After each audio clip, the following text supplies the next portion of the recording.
이야기입니다.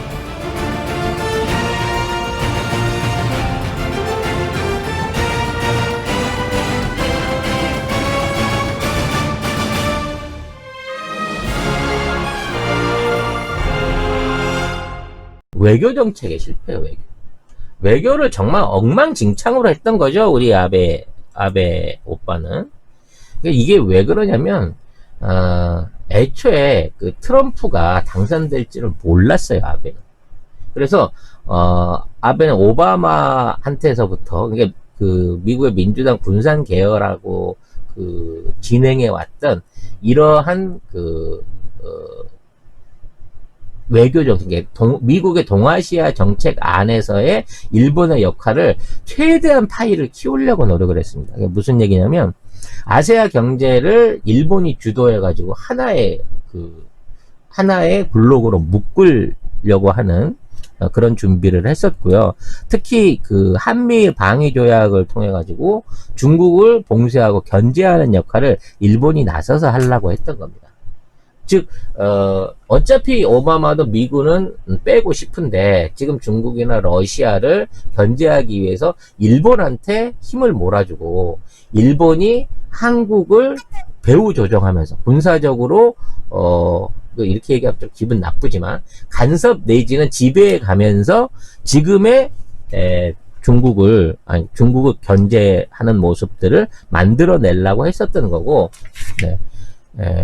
그렇게 되기 때문에 지속적으로 생겨났던 여러 가지, 그걸 뭐라 그러죠? 외교적인 중국과의 마찰이라든지 이런 것들을 당연시하게 만들었던 겁니다. 특히 한국하고의 관계에서 이제 많은 변화를 이뤄내게 된 거죠. 그래서 이제 박근혜하고 밀실 외교를 통해서 위안부 합의를 밀어붙인 거. 이게 오바마가 시킨 겁니다. 왜? 아시아 국가들하고 일본이 무장할 수 있는 국가로 화해를 하기 위해서는 일단 최대 피해국인 한국이랑 먼저 역사 문제를 풀어야 된다는 얘기를 했던 거고, 불과 2달 만에 밀실 안에서 위안부 협의가 이루어져 버린 거고, 사드 배치 같은 것도 미국의 전폭적인 압력에 의해서 제대로 된 국회 심의 없이 사드를 밀어붙여 버렸던 거죠. 결과적으로 선대 때부터 아버지 때부터 친했던 자기 조부하고 외조부하고 지금 그 친한 여동생하고 굉장히 둘이 친한 관계에 있는 이 여동생하고 짜웅을 맞추고 키 크고 말 잘하는 미국 동생하고 같이 이 삼각 공조를 통해서 아시아에 있는 모든 그 경제와 군사의 패권을 일본이 거머쥐려고 한 거예요. 오바마가 그렇게 해주겠다고 했거든. 그래서 당연히 힐러리가 이길 걸로 알았고 그 정책이 유지될 걸로 생각을 했었다는 거죠. 근데 뜻밖에도 트럼프가 당선이 돼버린 겁니다. 그래서 트럼프는 사실 일본을 예전부터, 당선되기 전부터 안 좋게 생각하고 있었어요. 왜? 미국한테 흑자를 너무 많이 뽑아갔기 때문에, 그것 때문에 미국인이 가난해졌다라는 생각을 갖고 있는 사람이기 때문에, 나는 일본을 조질 거야. 아시아 국가들 전부 다 나랑 결별할 거야 라고 하는 생각을 갖고 정책을 만들어 온, 구상했던 사람이거든. 근데 여기에 대한 아무런 사전 정보가 없었다는 거예요. 그래서 트럼프가 나타나니까 트럼프랑 줄을 대보기 위해서 그렇게 자주 만나고, 모셔다가 골프도 치고, 스시도 사주고, 그 다음에 스모도 보여주고, 해가면서 온갖 아부지를 다 했으나 결과적으로는 아무것도 트럼프한테는 얻어내질 못했던 거죠. 여기서 이제 좀 설명하고 들어가야 될 부분이 있습니다. 이 부분을 설명할 때 사람들이 많이 놀래던데요. 기본적으로 트럼프는요, 아시아 안에서 아시아 국가들하고는 손을 떼고 싶어해요. 그리고 모든 제조업들이 미국으로 돌아와서 실제 노동자를 고용하고 그 노동자들, 근로자들한테 일자리를 제공할 수 있는 미국을 만들려고 합니다. 이게 신자유주의 정책이라는 게 30년 동안 이루어지면서 미국에 있는 모든 제조업들이 사실상 거의 해외로 나가버렸어요. 그 해외로 나간 제조업들을 지원하기 위해서 미국의 투자은행을 비롯한 미국의 민간은행, FDA가 민간은행이에요. 엄청나게 많은 달러를 찍어냈고 그거를 구워줍니다. 그 돈들이 사실 다 동아시아로 온 거예요. 한국, 일본, 중국, 베트남, 태국, 말레이시아, 인도네시아 같은 동아시아 국가에 그 돈들이 투자된 거예요. 그래서 거기에서 휴대폰을 만들고 옷을 만들고 신발을 만들고 플라스틱 제품을 만들어서 그걸 값싸게 수입해서 쓴 겁니다. 미국이 투자한 자본으로 만든 회사니까 그 투자한 자본, 그 회사의 물건을 관세 없이 신나게 사준 거예요. 그럼 누가 돈을 벌었죠? 거기에 투자한 미국 자본주가 돈을 번 거예요. 이 돈은 어디서 왔다? 민간은행이 막 찍어낸 거야. 막 종이를 찍어낸 거란 말이에요. 그러니까 결국 미국이 돈을 벌기는 버는데 노동자들이 일해서 돈을 버는 게 아니라 돈 찍어낸 은행원들만 돈을 버는 거예요. 그렇게 되니까 미국 안에 있는 서민들의 경제는 점점 어려워지지만 은행가들은 점점 더 부자가 됩니다. 결과적으로 변호사와 은행가가 아니면 미국 안에서 돈을 벌 수 없는 구조를 만들어버린 게 지금의 신자유주의 정책이에요. 그래서 이거를 끊고 싶었던 겁니다, 트럼프는. 근데 트럼프가 일종의 뭐 대통령령 같은 거를 확 내보내가지고 야 무조건 다 들어와. 중국에 있는 애플 들어오고 대만에 줬던 반도체 사업들 다 들어오고 전부 미국 안에 공장 차려라고 강제로 명령했다 그러면 어떻게 됐을까요? 그냥 망하는 겁니다, 미국은. 왜냐면 그런 해외에 나가 있는 공장들이 기본적으로 미국에도 수출하지만 다른 나라에도 수출을 하잖아요. 그래서 거기서 벌어들인 이익금을 미국으로 송금해주고 있기 때문에 그나마 경제가 버티는데 그 회사들을 무리해서 미국으로 땡겨 들어오면요. 미국 내에서 생산되는 물건으로는 해외에 수출도 못하고 그리고 그 회사들이 미국 안에 있는 시장을 독점을 한다 그래도 옛날만큼의 매출을 못 올려요. 그렇게 되기 때문에 트럼프는 지금 있는 상황을 해결하기 위해서 중국하고 패권을 나눈 겁니다. 무슨 얘기냐면 미국이 갖고 있는 소비 시장을 더 이상 외국에 공개하지 않고 그만한 소비 시장을 중국이 제공하도록 만든 거예요. 그러니까 중국을 지금 무역 압박을 통해 갖고 지금 단절해 내고 있는 얘기는 자 동아시아 국가들 싼 인건비나 싼 물건가 갖고 미국에 수출하지 말고 중국에 수출해. 중국이나 인도에 수출해가지고 돈을 벌어. 그래야 그 안에 있는 애플을 비롯한 외국계 투자 기업이 살아남아 있으니까. 그러면 이렇게 무역 장벽으로 또아리를 틀고 있는 미국 시장은 누구 거냐? 미국 안에 직접 진출해서 들어온 기업들이 그 시장을 차지해라라는 방식으로 유인책을 쓰는 거예요. 그러니까 미국 안에서는 200만 원에 만들 거를 중국에서 100만 원에 만든다고 하더라도 관세를 100만 원을 쳐갖고 그 물건을 못 들어오게 할 테니까 비싸도 미국 들어와서 만들어 라는 정책을 강행을 한 거죠. 이게 일부 효과를 보기는 했습니다. 그래서 미국으로 들어가려고 하는 기업들이 트럼프 시절에 많이 생기긴 했는데 문제는 아까 말씀드렸다시피 미국에서 생산되면 물가가 비싸져요. 물건이 비싸진단 말이야. 인건비도 비싸고 거기에 관련된 부품들을 다 해외에서 수입해 와야 되는 상황이 생기니까. 세탁기 같은 게 가장 대표적인 거죠. 미국엔 월풀이라고 하는 세계적인 세탁기 메이커가 있지만 중국에서 만드는 세탁기하고 상대가 안 돼요. 그래서 무역 장벽을 쳤단 말이에요. 그래서 LG나 뭐 삼성을 비롯한 백색 가전 업체들이 미국 안으로 들어와서 세탁기를 생산하기 시작했습니다. 그렇게 돼서 월풀도 똑같이 생산을 해야 되는데 월풀이라는 회사는 혁신이 없어요. 왜? 혁신을 할 수 있을 만한 구조가 안 돼. 그동안 겨우 숨만 붙여서 살아났기 때문에 미국에 들어오는 수입 세탁기를 막아줘도 월풀이 살아날 수가 없는 거예요. 지금 상황에서는. 그래서 가격을 거의 50% 가까이 올릴 수밖에 없었던 겁니다. 그러니까 관세가 올랐는데 자국 안에 경쟁력이 없는 월풀 세탁기는 아무것도 안 고치고 신제품 모델을 내놓거나 뭘 증강하지도 않은 상태에서 그냥 가격을 50% 올려버린 거예요. 근데 LG나 삼성이나 다른 데서 들어가서 만든 세탁기들은 혁신을 이뤘죠. 왜? 공장이 양쪽에 있었으니까 거기에 그 개발된 기술이라든지 뭐 여러 가지 프로세스를 응용해서 훨씬 더 월프랑은 비교도 안 된 새로운 개념의 세탁기들을 만들어내서 시장 장악을 해버린 겁니다. 그래서 월플이 트럼프한테 요구를 한 거죠. 야, 저 LG 좀 어떻게 잡아줘. 쟤네들 때문에 우리 망하게 생겼어. 라고 얘기하니까, 야, LG도 세금 잘 내고, 기존에 고용 잘하고, 여기 미국 법인에 와서 돈 안 빼가고 여기에 재투자하고 잘 돌아가고 있는데, 월플 너는 도대체 한 게 뭐야? 그럼 너 그냥 망해. 넌 망해버려도 괜찮아. 이런 식으로 말하자면, 자국 기업들을 홀대하기 시작한 거예요. 그러니까 궁극적으로 말하면 트럼프는 동아시아에서 생산되는 물건들을 미국에 안 받고 싶은 거고요. 그리고 동아시아에 나가 있는 미국 기업들이 미국 안으로 일부라도 돌아올 수 있게 만들기 위해서 그 업체를 전부 다 빼오는 게 아니라 일부라도 빼올 수 있게 하기 위해서 그만한 미국을 대체하는 시장을 제공해야만 했던 거고, 그래서 중국하고 무역전쟁이 난 거예요. 그리고 대표적으로 일본하고 15년 이상을 준비해왔던 TPP를 아베하고 일말의 상의도 없이 탈퇴를 해버립니다. 그러니까 그동안 아베가 기대해왔던, 그리고 한 20년 가까이 준비해왔던 모든 프로젝트를 전부 다 갈아엎어버린 거예요. 그러면서 이제 엇박자가 나기 시작한 거죠.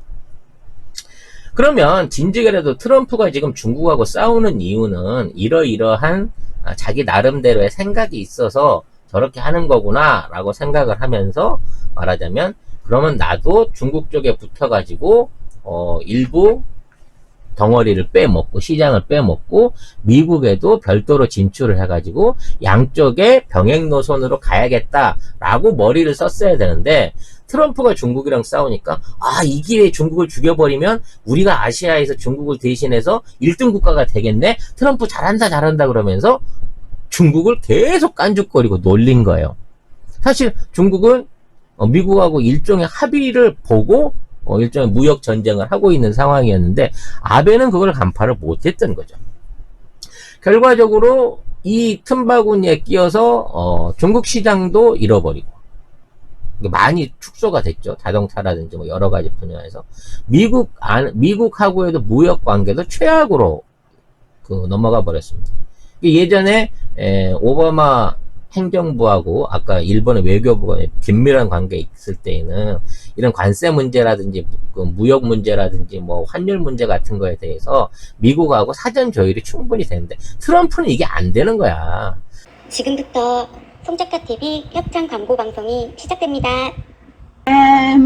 퓨어 부스터. 사실 제가 자동차 매니아잖아요. 이 앰퓨어 부스터를 좀 적극적으로 밀고 싶어요. 요거 두 개를 이제 한 세트로 해서 배송을 해드리는데, 이거 써보신 분들은 아시겠지만 실제 이게 노후된 차들, 15만 킬로 이상 된 휘발유차나 경유차들 같은 경우에는 출력이라든지 연비 개선되는 게 바로 보여. 엔진 소리 자체가 변한다니까. 이런 대단한 효과를 가진 제품을 제가 선전하시는 게 저는 너무 좋아요. 이 앰퓨어 부스터를 넣었다가 자동차가 이렇게 망가지게 되면 배상물 보험이 들어있어요. 제가 방송에서 3억이라고 얘기했죠. 실제는 1억인데.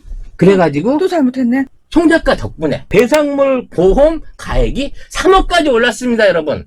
이 보험은 15년 동안 아직까지 한 번도 타간 사람이 없다니까. LPG 차는 안 되잖아요. 그렇죠. 전기차, 수소차는 안 됩니다. 요거 한 개를 연료 한 번 넣을 때 넣으시고요. 2회차 정도 연속으로 넣으시면 한 3, 4천 킬로 한 달 정도 타시는 데는 연비 개선 효과를 보실 수가 있습니다. 새 차도 넣어도 되나요? 예. 당연히 넣어도 돼요. 직수입한 모리스라고 하는 미국 정품이고요. 자동차 선진국인 미국이나 호주, 영국 등에서 인정을 받고 사용되고 있다는 면에서 더욱 믿으셔도 된다는 말씀 드리고요. 중소기업 하나를 살려서 키워내고 싶다라고 하는 생각이 들 만큼 좋은 제품으로 강추를 드리도록 하겠습니다. 네이버에서 산수몰 검색을 하시거나 02-931-2820으로 연락을 주시면 된다고 합니다.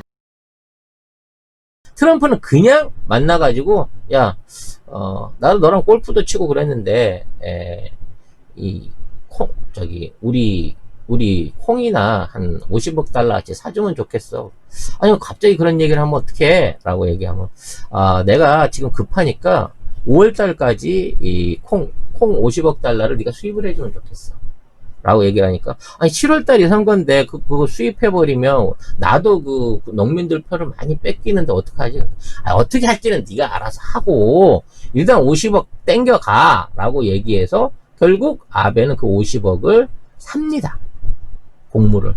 그래서, 일본에다 안 들여놓고, 공해상에다 띄워놓은 상태에서, 이걸 다시 아프리카 원조로 다시 던져줘 버리는 방식으로, 그냥 50억 불을 갖다가, 헌납을 하죠. 이런 방식으로 계속해서 아베는 트럼프한테 삥을 뜯긴 겁니다. 네.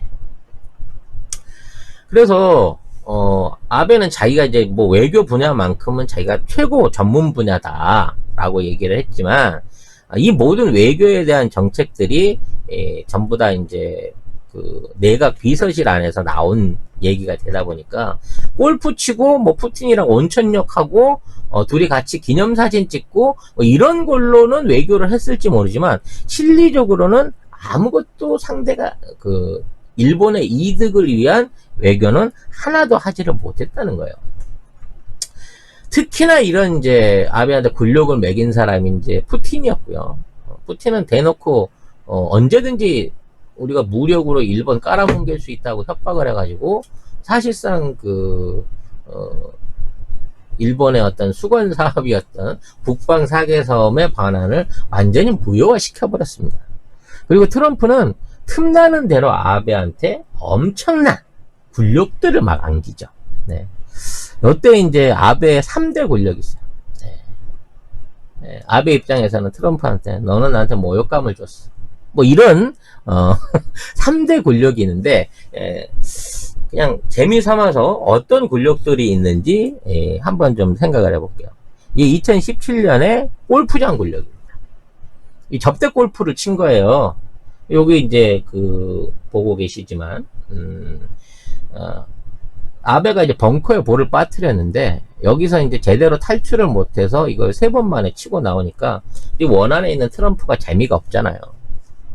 기다리기 지루하니까 다음 홀로 그냥 자기 혼자 가버립니다. 이게 의리가 없는 행위지. 원래 이렇게 플레이어의 어떤 상황을 같이 지켜봐주고 같이 움직여야 되는데 트럼프가 갑자기 이걸 빠지니까 벙커에서 빨리 나오려고 서두르던 아베가 요렇게 발라당 자빠지게 되는 거죠. 네. 그래서 여기서 2바퀴를 굴렀는데 어떻게 굴렀는지 모르게 재빠르게 일어나가지고 네, 트럼프한테 쫄쫄쫄쫄 달려갑니다. 근데 이게 일본 언론이 이런 거 내보내지 말아야 되잖아요. 이걸 다 내보낸 거야. 그러면서 여기다가 극찬을 때린다. 뭐라 하냐면 아베는 오리와 같다. 뭔가 조용한 듯 보이지만 뭔가를 위해서 열심히 노력하는 사람이다. 그래서 트럼프하고 좋은 성과를 내기 위해서 아베는 저렇게까지 희생을 한다. 라고 설레발을 쳐줬죠. 근데 아무튼 이 영상, 떼떼굴 고르는 영상, 아주 외교가의 레전드로 남아있는 영상 중에 하나입니다. 다음 이제 미일 정상회담 때요, 이 카페트 굴욕이 있습니다. 그게 뭐냐면 이 아베하고 아베 부부였고요. 이제 트럼프는 이제 저기하고 같이 사진을 찍었죠. 딸하고 부인하고는 잘 안 다녀요. 딸하고 잘 다니니까. 문제는 뭐냐면 여기 이제 레드 카펫을 깔고 만찬전에 기자들한테 보여주는 건데 여기에서 이제 아베가 완전히 레드 카펫에 밀려난 거예요. 이쪽 부부가. 그래서 이제 일본 언론들이 아베상 좀 트럼프 쪽으로 붙어요 라고 요구를 합니다. 그러니까 아베가 슬그머니 발을 걸치기 위해서 이렇게 한 발을 걸쳐 보려고 옆으로 이제 기어 들어가게 되는 거죠.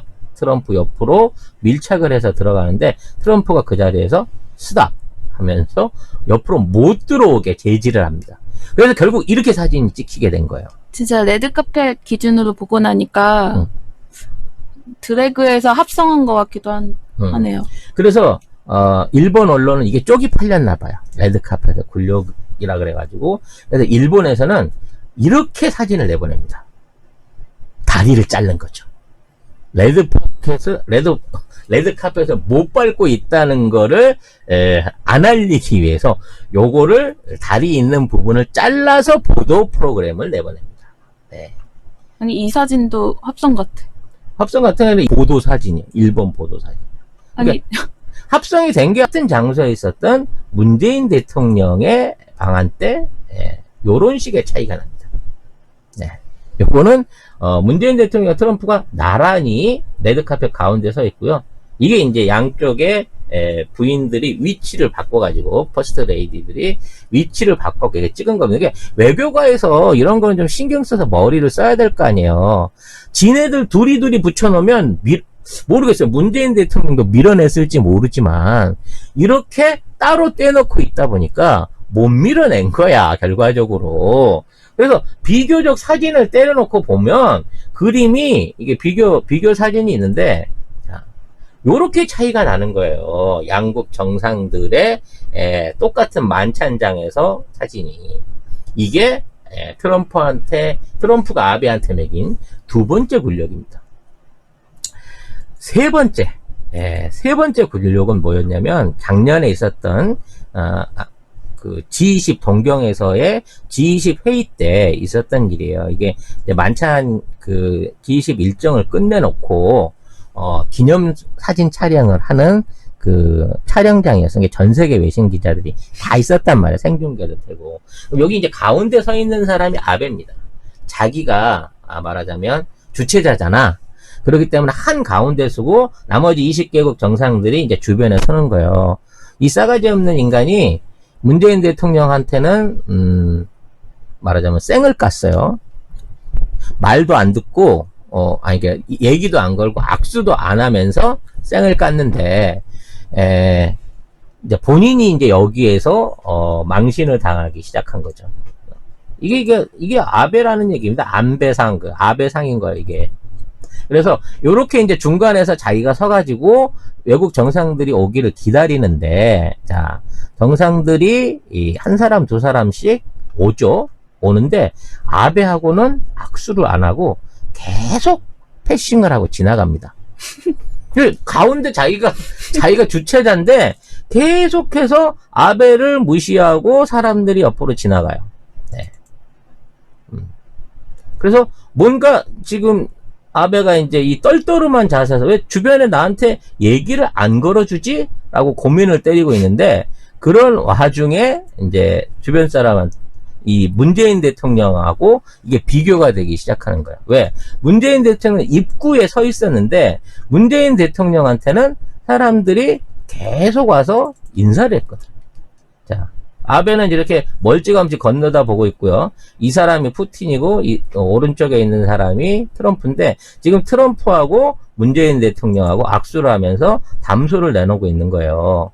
그리고 이 트럼프 대통령은 나중에 아베를 다시 쌩을 까버리고 훅 지나가 버리죠.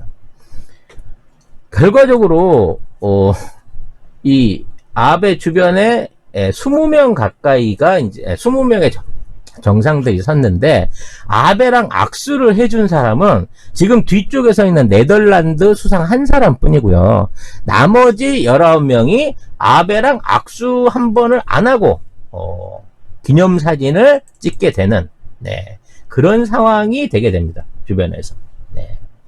결과적으로 이게 뭐냐면 아베 혼자서 패싱을 당한 거예요. 그래서 일단 아베가 영어를 전혀 못한대요. 그렇기 때문에 이 정상들이 지나가도 말을 걸 수가 없어서 그런 거였다라고 뭐 얘기는 하는데 그런 식으로 따진다 치면 왜 오른쪽 끝에 몰려있는 문재인 대통령하고는 모든 세계의 지도자들이 전부 다 찾아와서 왼쪽에 있던 사람들까지 찾아와서 전부 다 악수를 청하고 사진을 찍었겠느냐는 거죠.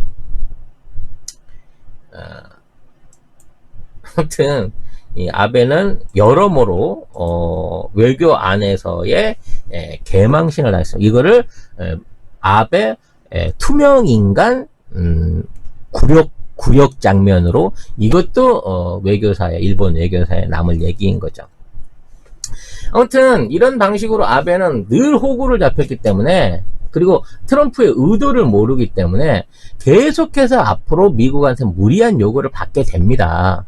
미국의 요구는요, 아베가 미국을 포기하고 중국이랑 붙어서 미국하고의 관계를 줄이고 미국에서 갖고 가는 무역 적자들을 최대한 줄여주는 역할을 원하는 거예요. 관계를 끊기를 원하는 거야. 그래서 막 모질게 대하는 거야, 트럼프 입장에서는. 근데 아베는 바보라 요구하는 대로 다 들어주는 거예요. 지금 뭐 방위비를 5배 달라 그래도 어차피 미국은 내년 1월 22일까지 일본 협상인데 아마 5배 더 올려줄 것 같아요. 거의 매년 10조 원씩 꺼내놔야 될 것 같고요. 농수산물이라든지 뭐 자동차 관세 이런 거 전부 다 미국에 유리하게끔 농산물들, 지네들 재고품들, 옥수수 남은 거, 철진한 밀 전부 다 일본한테 다 떠넘겼지만 자동차 관세나 자동차 부품에 대한, 그러니까 일본이 미국 안에 들어가 있는 자동차 회사를 지원하기 위해서 일제 자동차 부품을 싸게 미국으로 수출할 수 있게 만드는 이런 그 유예 조항은 하나도 트럼프가 들어준 게 없어요. 너무 가혹할 만치 아베를 다루고 있는데 아베는 지금까지도 이러한 트럼프의 관계를 복원하지 못했고 결과적으로 2기 트럼프가 당선되고 난 이후에는 더 끔찍한 요구를 받을 가능성이 크다는 거예요. 그래서 지금이라도 빨리 그만두는 게 미일 관계에서 훨씬 유리하다는 겁니다.